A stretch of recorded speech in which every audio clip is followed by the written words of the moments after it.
Yo, what's up mga peeps? Kamusta kayong lahat diyan? Welcome again sa YouTube channel natin. At medyo matagal-tagal na tayong hindi video regarding sa price ng Bitcoin.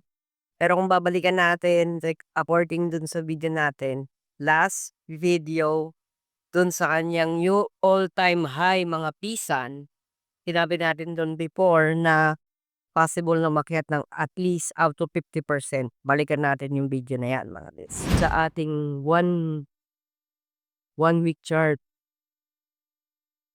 again,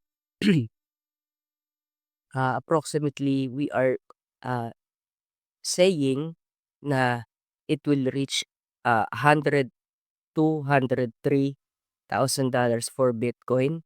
That is according dun sa kanyang facts for dun sa latest nating video before, dun sa ating uh, Fibonacci way back 2021, since na mag-double top siya noong 2021. At ngayon, dahil umakyat na tayo dun na sa 50% from dun sa ating bull trend line, nakita tayo ng another spot regarding sa possible breakout, possible drop down ni Bitcoin sa taong 2025. So, maraming nagsasabi, ako rin kahit ako, na posibleng ma-reach ni Bitcoin yung 500K price niya. Pero kung hindi pa yung darating, posible pa tayong mag-ipon or makapag-invest kaya Bitcoin ngayong 2025 dahil sa kanyang price na posibleng bumagsak dahil sa nakita natin na possible scenario na mangyayari sa kanya according sa kanyang chart. Kung makikita natin dito, babalikan natin yung ating ah, cycle way back 2021 and 2021 kay Bitcoin. Nung nagkaroon tayo ng double top at nagkaroon ng bearish divergence kay Bitcoin nung taong 2021 from April to November ng 2021. Ito yung divergence na nakita natin before and right now, posibleng magkaroon ng merong divergence na namuo using our 1 week chart. Nakikita natin dito mga pisan from March ng 2024 when Bitcoin hit $70,000 and up to December ng 2024 last year when Bitcoin reached 100K, more than 100K per coin mga pisan. So kung makikita natin dito sa ating chart and sa ating RSI, nag-form ng bearish divergence. At kung makikita natin din sa ating such RSI, yung momentum natin ay bumaba. So posible na magkaroon ng possible breakdown sa prices ni Bitcoin, lalo na kung mabe-break niya itong trend line natin from bull to bearish.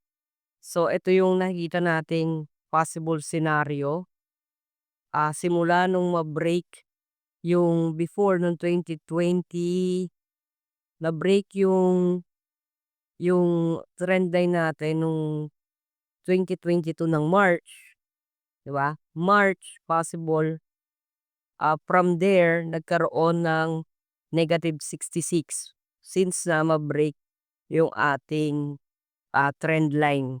So from bull trend naging bear trend. Hindi pa naman nangyari, malayo pa.